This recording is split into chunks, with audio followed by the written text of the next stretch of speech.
दोस्तों, अगर आपने ब्लैक मैजिक पार्ट 1 और 2 अभी तक नहीं देखी है तो पहले आप उसे देख ले, नहीं तो ये स्टोरी आपको समझ में नहीं आएगी।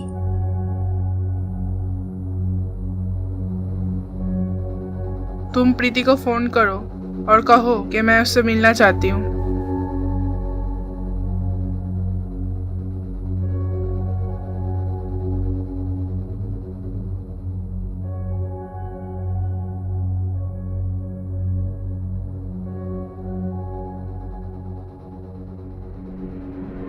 स्विच ऑफ है। क्या तुम जानते हो कि वो कहाँ रहती है? हाँ, क्यों? मैं उसके घर जाऊंगी। देखो, मुझे नहीं लगता कि वो तुमसे बात करना चाहेगी। वो तुम मुझ पर छोड़ दो, तुम सिर्फ उसका पता बताओ।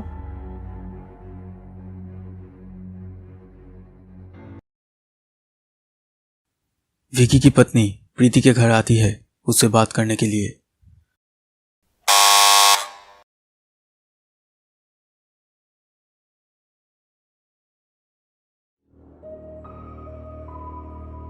आप विकी के वाइफ हो ना? हाँ, मुझे तुमसे कुछ जरूरी बात करनी है। अंदर आइए।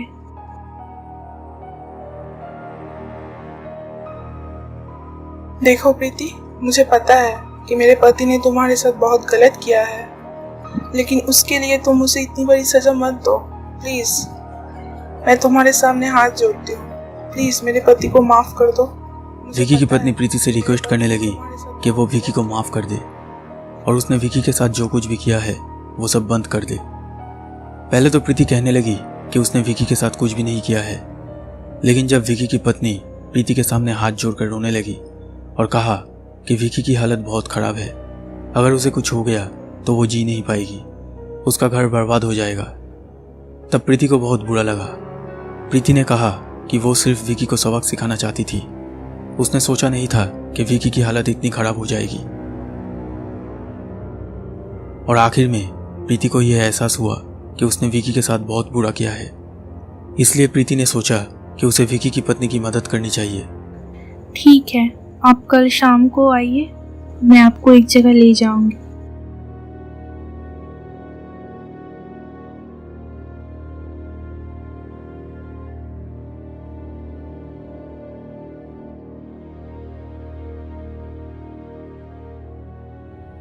भूमि विकी से कहती है कि प्रीति उसे कल एक जगह ले जाएगी और जल्द ही सब कुछ ठीक हो जाएगा। प्रीति के साथ कहीं जाने की बात सुनकर विकी को फिक्र होने लगी। विकी भूमि को प्रीति के साथ कहीं जाने के लिए मना करता है,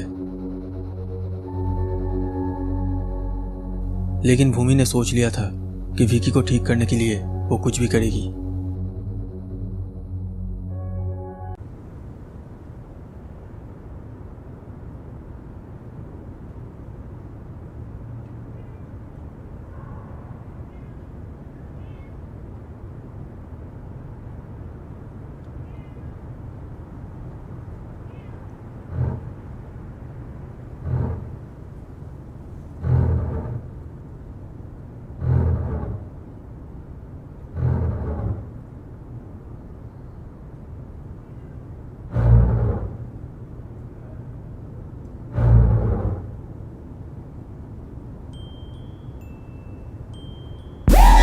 विकी, विकी, विकी।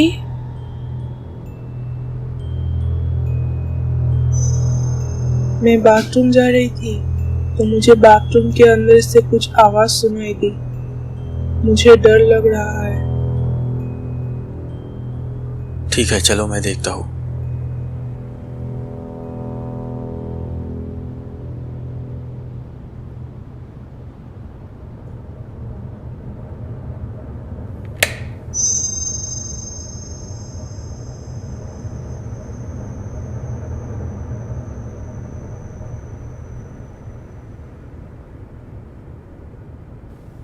कुछ भी नहीं है, तुम जाओ, मैं बाहर खड़ा हूँ।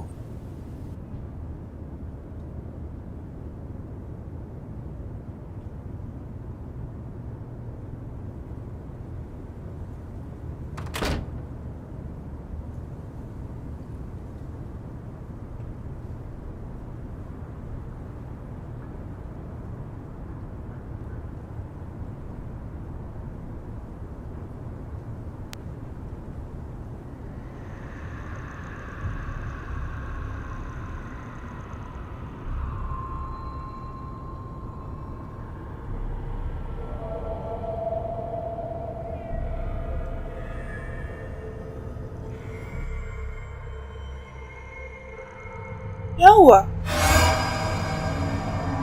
वहाँ क्यों खड़े हो?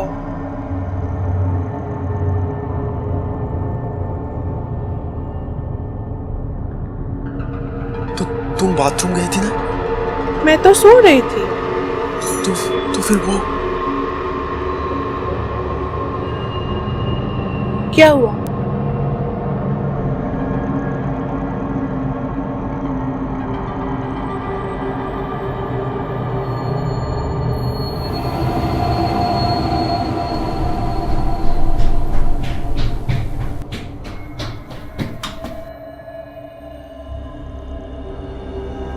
क्या हुआ? ये सब कब खत्म होगा? मैं पागल हो जाऊंगा। मैं पागल हो जाऊंगा।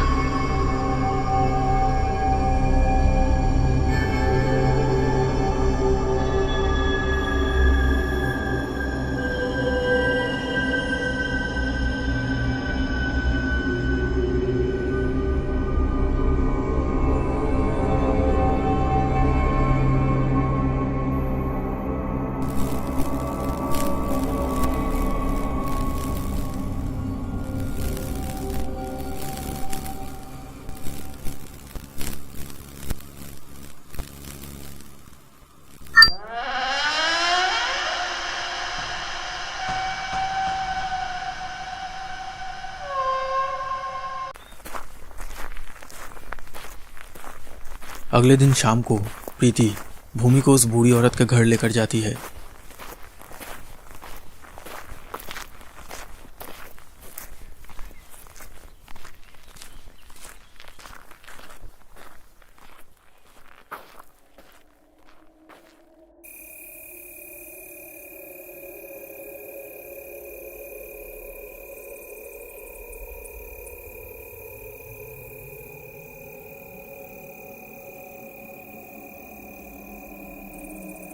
मैंने पहले ही कहा था इस लड़की से कि काला जादू बहुत ही खतरनाक चीज है। जिस पर काला जादू किया जाता है वो आत्माओं के दुनिया में कैद हो जाता है और भटकती आत्माएं उस इंसान को आसानी से छोड़ती नहीं है। अब मैं कुछ नहीं कर सकती बेटी। प्लीज आप मेरे पति को ठीक कर दीजिए। उसकी हालत बहुत खराब है। अगर आपने कुछ नहीं किया तो वो मर जाएगा। प्लीज कुछ कीजिए, मेरे पति को बचा लीजिए।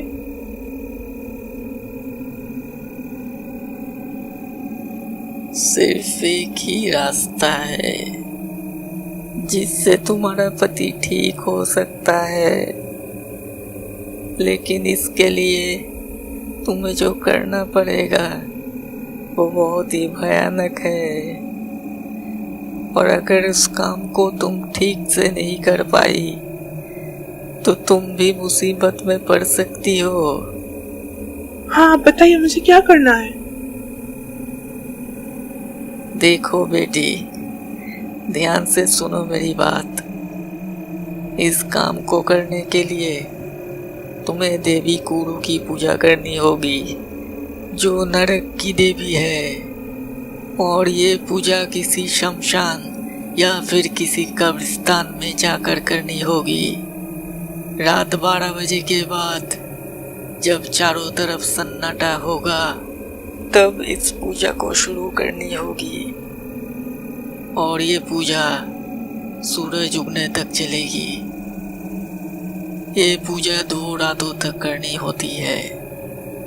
पहली रात मैं तुम्हारे साथ रहूंगी, लेकिन दूसरी रात तुम्हें ये पूजा अकेले ही करनी होगी। और वो रात होगी बहुत ही भयानक रात, इसलिए उस रात मैं तुम्हारे साथ नहीं जाऊंगी। क्योंकि अगर तुम किसी वजह से डर कर ये पूजा अधूरा छोड़कर भाग जाती हो तो वो आत्माएं हम दोनों के पीछे पड़ जाएगी। तो अब बताओ, करना चाहोगी ये पूजा? हाँ, मैं करूंगी। ठीक है, लेकिन एक बात अच्छी तरह से सुन लो किसी भी हालत में ये पूजा तब तक करते रहना जब तक सूरज नहीं उगता। ठीक है, कल रात आ जाना।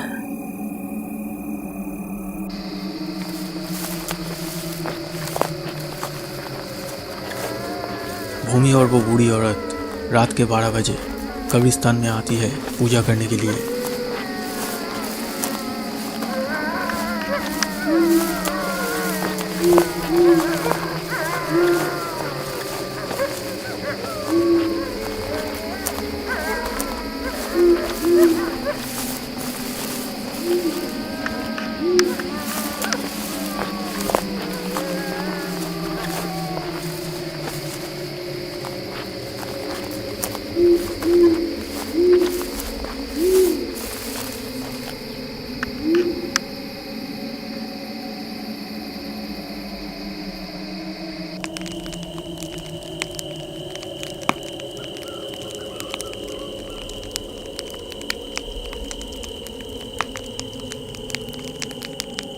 उस बूढ़ी औरत ने भूमि को काला जादू की किताब निकालने के लिए कहा और किताब में लिखे अक्षरों को पढ़ने के लिए कहती है।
तुम कहीं पे ध्यान मत दो, सिर्फ पढ़ते रहो।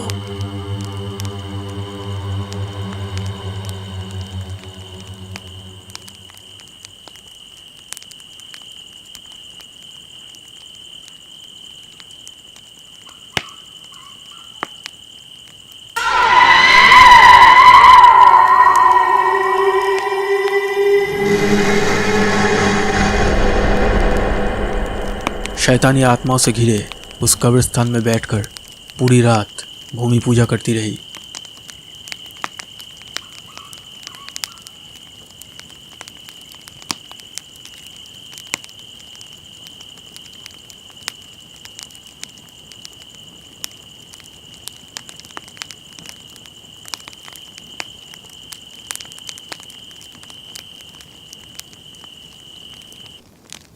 सुबह होते ही भूमि घर चली जाती है।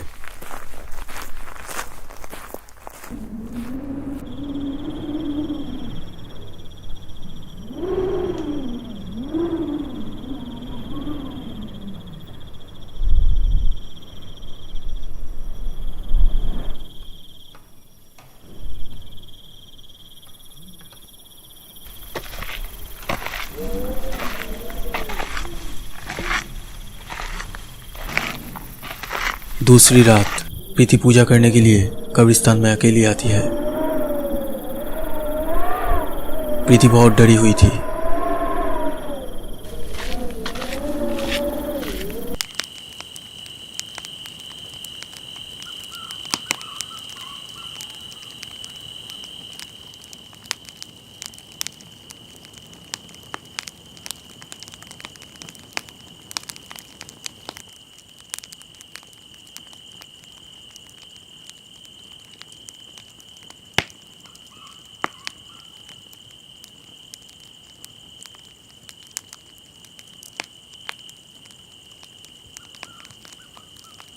भूमि,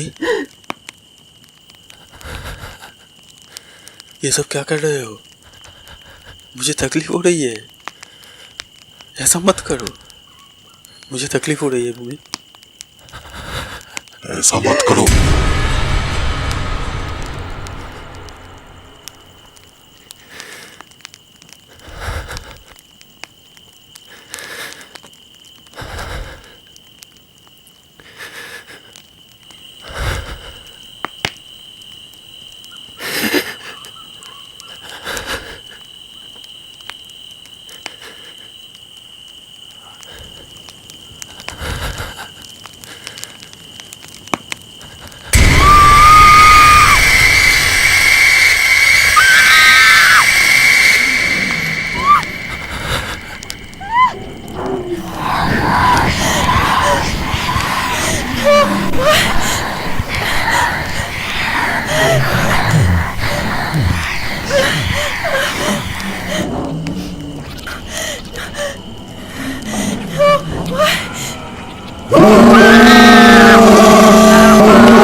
उस दिन के बाद सब कुछ ठीक हो जाता है।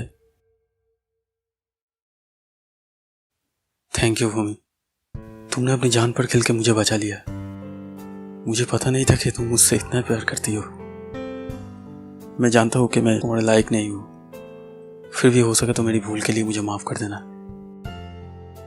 ऐसा मत कहो, ऑफिस पहुंच के फोन कर देना।